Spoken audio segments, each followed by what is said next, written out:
Les modèles économiques ont été mis à mal par la crise, donc des besoins sociétaux ne seront pas satisfaits et les enjeux, c'est de rencontrer des réponses nouvelles aux problèmes de mobilité, d'énergie, d'hébergement.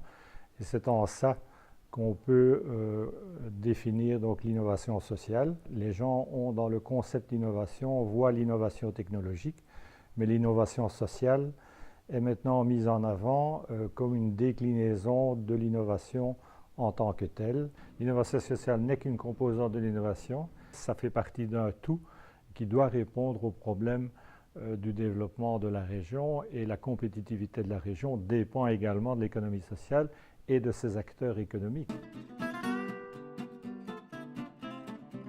Les indicateurs du redressement de la Wallonie sont certainement en progression et c'est un peu reconnu au niveau des différentes régions, mais vu l'état de la région, si on prend par exemple le vieillissement de sa population, il est clair que l'innovation sociale est une composante importante que pour globaliser le redressement donc, de la Wallonie.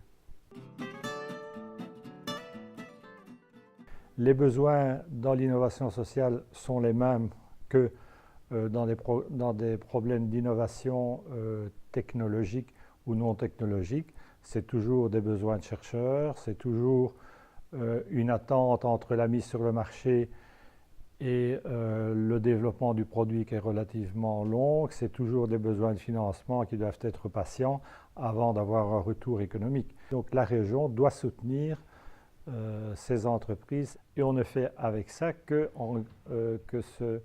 suivre l'Union européenne qui, dans son cadre stratégique du financement de la recherche vers l'horizon 2020, a clairement mis en évidence comme un pilier l'innovation sociale, complémentairement à l'innovation technologique. L'innovation sociale n'est pas réservée aux entreprises du secteur social. Il faut que l'innovation sociale soit une des composantes de la démarche innovante d'une entreprise. Ce secteur-là doit être une des composantes du tissu économique wallon.